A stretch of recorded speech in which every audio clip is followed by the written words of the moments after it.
Day 34. Repetition is really important when it comes to building strength, but sometimes we just need to mix things up to keep our bodies guessing and to make sure that our workouts are still fun. So today we will be starting with some glute work, followed by a cardio and core circuit. And we're going to hear some motivational stuff in the background over here. So we're really making the most. This is my office, FYI. Work from home office. I have a TV here I for believe me. wholeheartedly that it's during our most difficult times our lives are defined. I want to take a second to explain why I believe this is. Sort of a personal anecdote for sure, but a quick glance over my shoulder highlights that the best things in my life seem to have occurred after the quote-unquote adversity. The hard thing ultimately unveiling something meaningful, taking my hand and leading me down a new path. But here's what's particularly interesting. That same adversity can also be, and has been in the past, the reason that I've retreated further into myself, that I've doubted my ability, that I felt down or embarrassed or defeated.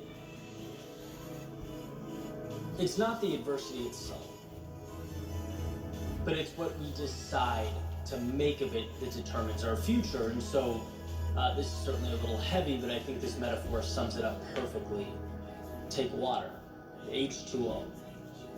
It's essential to life. It not only quenches our thirst and allows us to continue on in the world, but it's the foundation for life itself. We can't exist without it.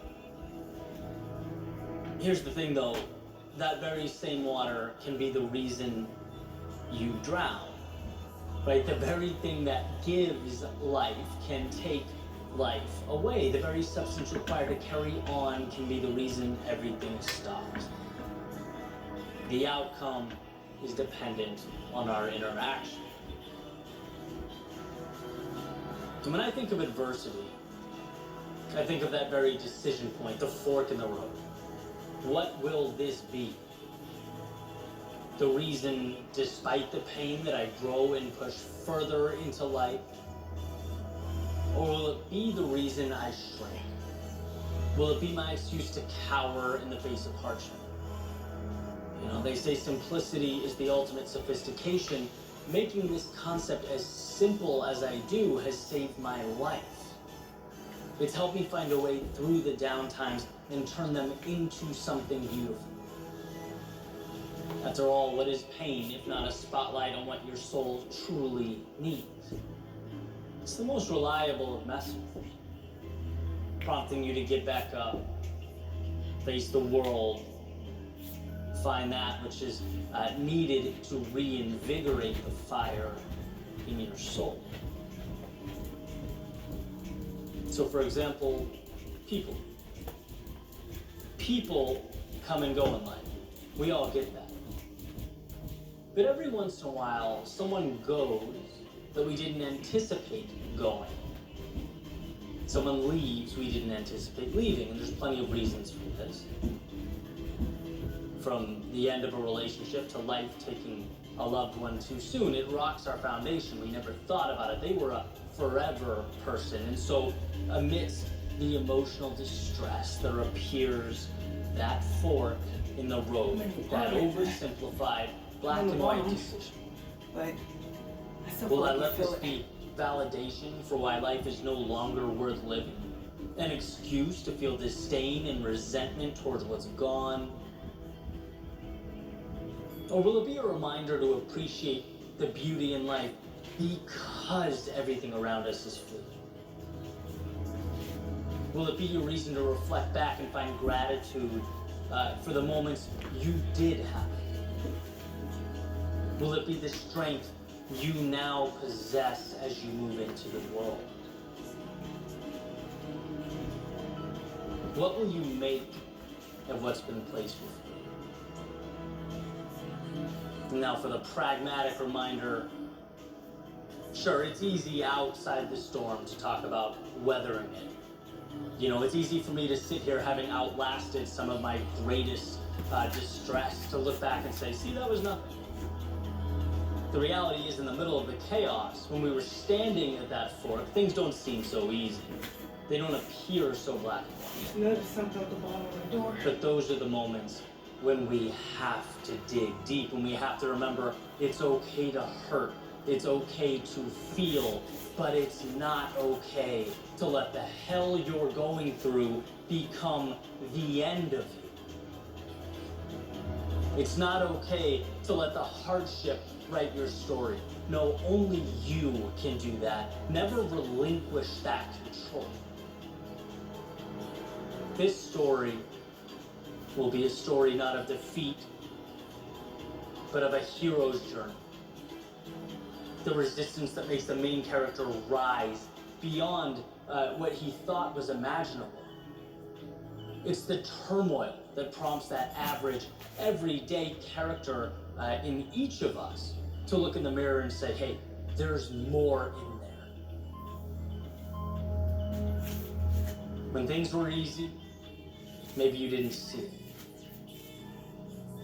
But when they were easy, you didn't need to. It's the fork in the road. The same one that brought you to your knees, the same one that split your heart in two. Now it's extending an invitation to rise. Yes, when it hurts. Yes, when you feel weak. Yes, when it seems like there's nothing to draw from. Rise. Those are the moments you transform.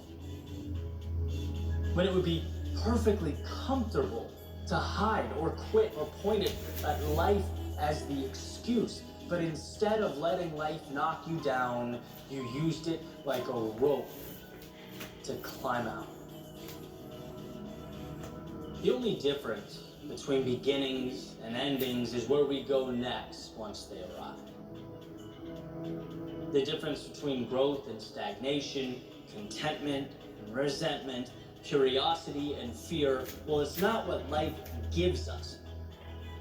It's what we choose to make with what life gives us.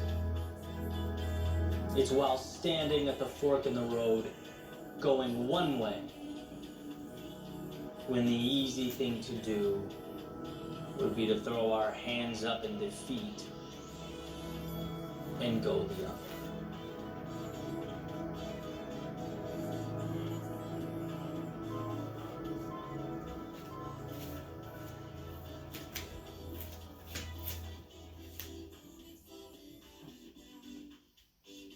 Have you heard of Hyper Arch Motion? These are the only orthopedic sneakers that women actually want to wear. Because sure, orthopedic sneakers are great for foot, knee, hip, and back pain, and they're amazing if you spend all day on your feet. But then, why should they look like something your Uncle Frank would wear to the gym? Meet Hyper Arch Motion, the orthopedic walking sneakers that complement any outfit, while also preventing foot pain in 9 different ways. 1, the unique wave-shaped arch support midsole distributes pressure evenly across your feet, improving the alignment of your entire body to help with conditions like plantar fasciitis and back pain. 2, the extra soft air cushion heel absorbs pressure to protect your heels and joints from the weight of walking all day.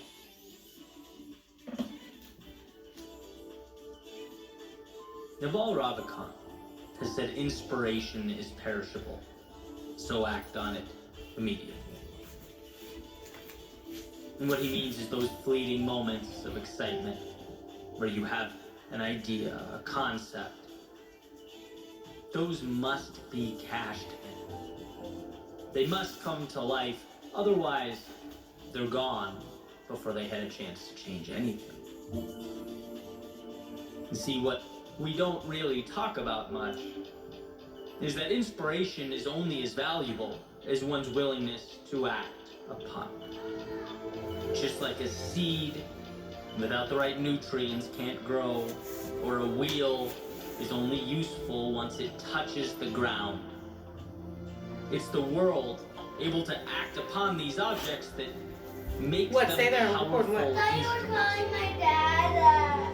And so with that inspiration, that momentary jolt you've captured, the faster you act upon it, the more likely something comes of it.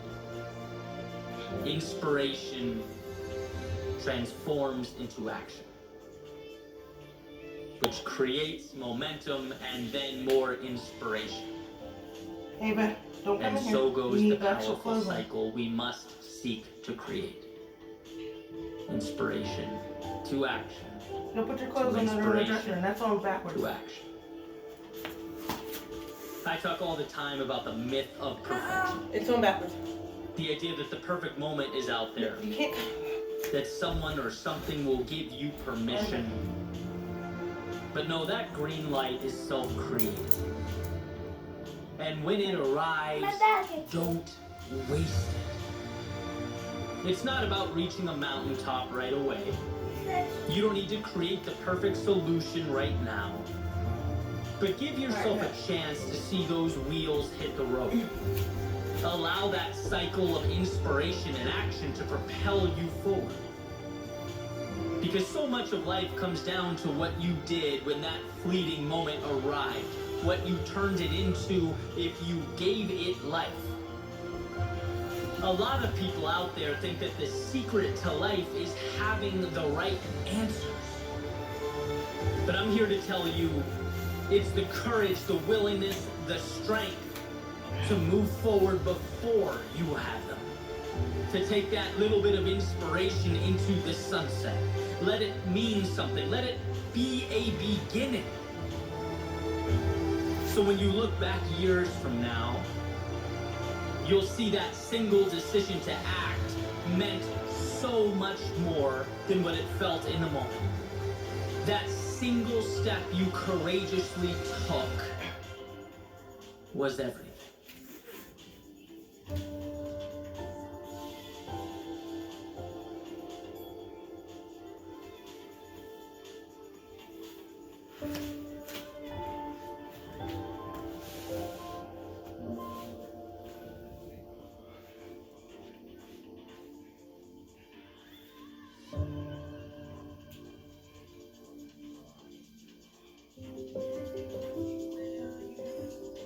I was recently reading a book called The Boys in the Boat, about 9 American rowers from Washington that won gold in the 1936 Olympics.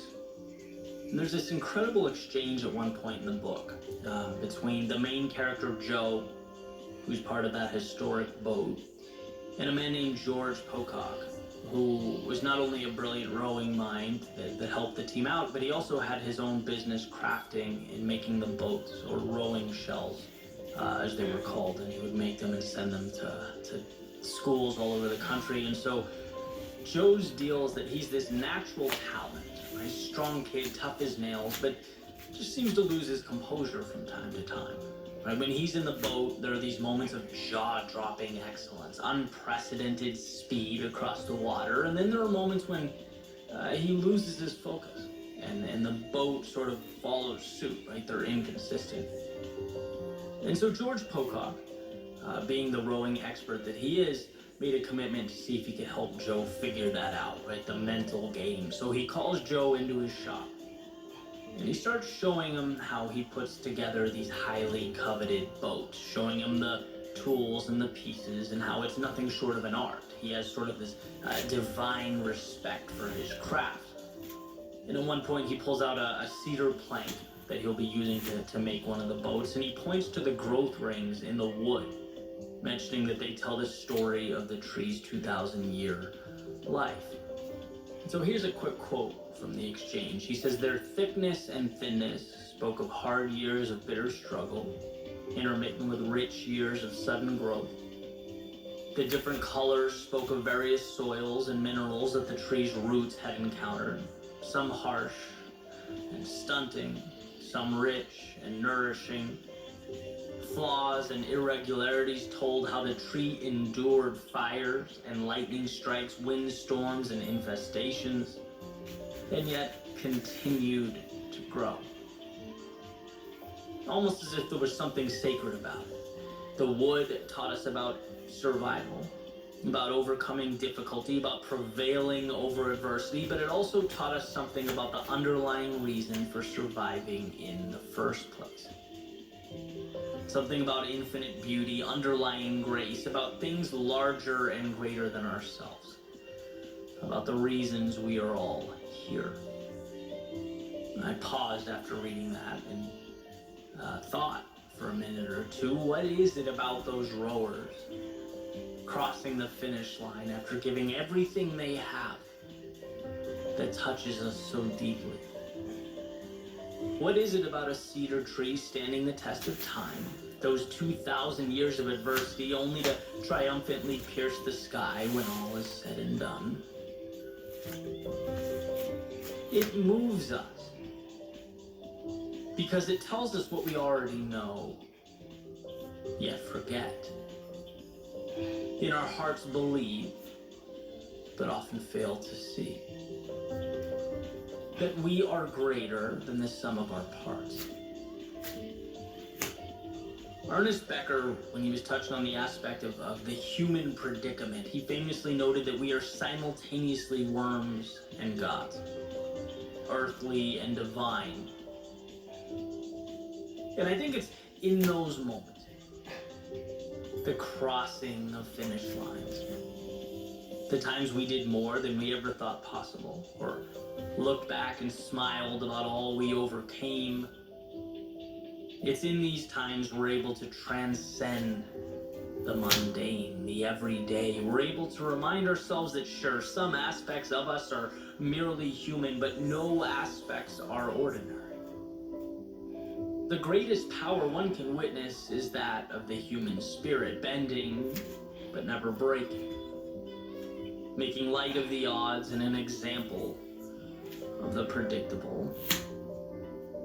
So know that whether now is difficult or not, it's part of your journey, a defining chapter in the incredible story of your life. And if you find yourself up, cherish that. It's more precious than gold. And if you find yourself down, remember that you'll look back on this growth ring of your life and be grateful that it gave you that which smooth sailing never could. Because at the end of the day, all you have is what's in front of you, the next move, the next step, and the faith that all these little pieces will someday mean something, that standing the test of time will speak for itself. At your finish line, whatever that may be, it will. You'll look back and see that without your knowing or awareness, they propelled you into the current moment. They gave life to something beyond the realm of worms and dirt, beyond the realm of humans operating in their day-to-day world. No, they allowed you, for a moment in time, to touch the infinite, if only to prove to yourself that you could.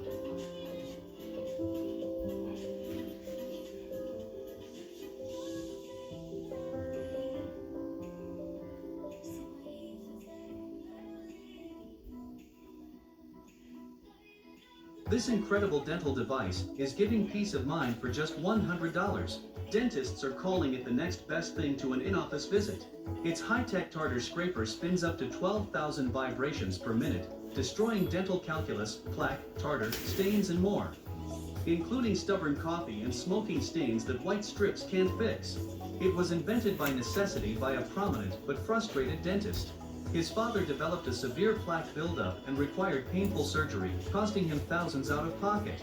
It was in between visits that he developed irreversible damage to his teeth and gums, because brushing and flossing alone simply aren't enough to protect against plaque buildup, stains, and gingivitis. His son realized there were no affordable, at-home solutions to keep you safe and healthy between in-office visits. The only options were commercial cleaners, but they cost over $5,000 and were too bulky for self-cleaning. Dentists across the country decided to take matters into their own hands and developed a solution. They named it SonoShine, an innovative new tooth cleaner designed to give you peace of mind between dentist visits. It uses a combination.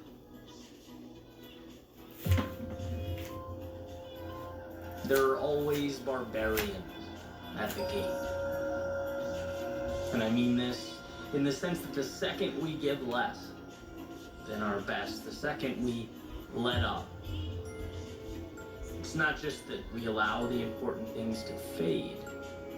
No, we let the outside world infiltrate our existence.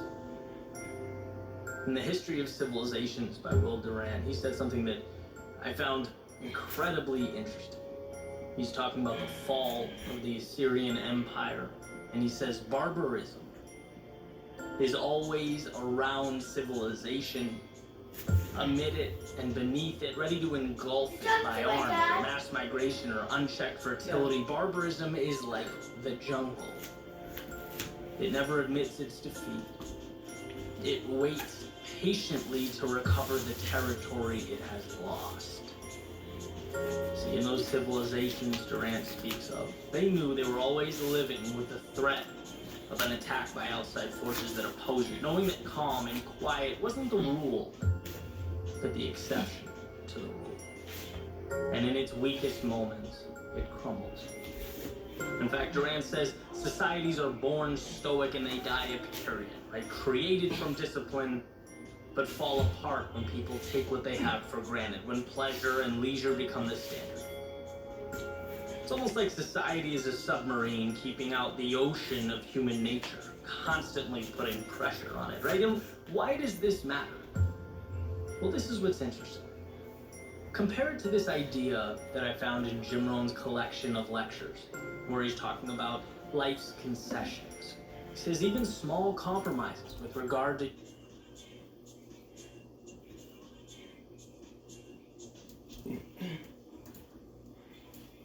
Why did we choose Safelight? We were loading our SUV when crack. Safelight came right to us, and we could see exactly when they'd arrive. With a replacement we could trust. That service the way we want it. Safelight repair, Safelight replace.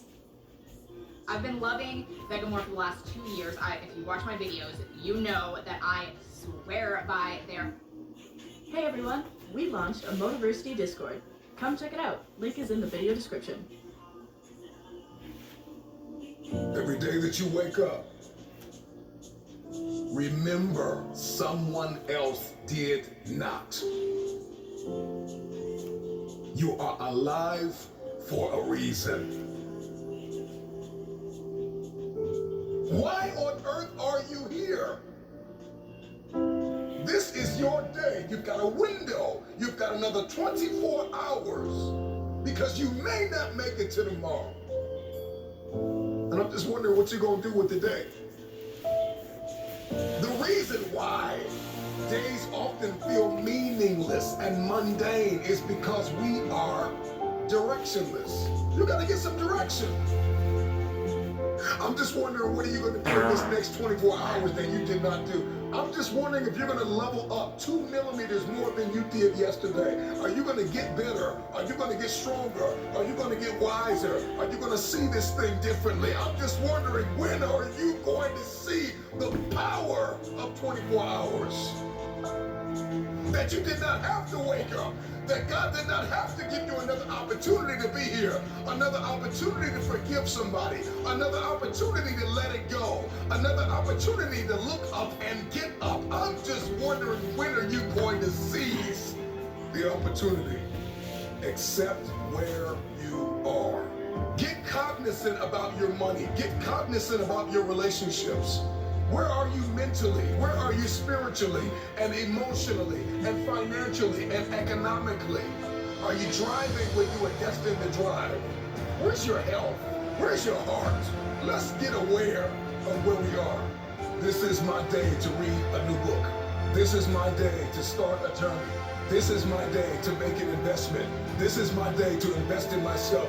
This is my day and this is my time and it's my turn to crush this day.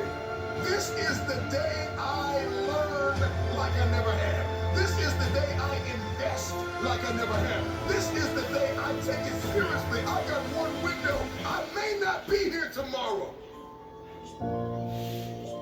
I'm just wondering if you're going to rise and see the opportunity. Get up, get up, get up. You've got a day to conquer.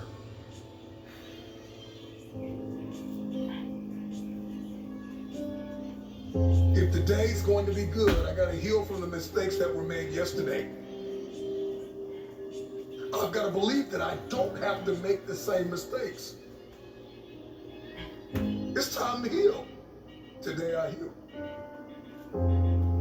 Today I heal from every mistake that is made. Today I heal from everything that I said that I could have said better, and everything that was said to me that I wish was never said.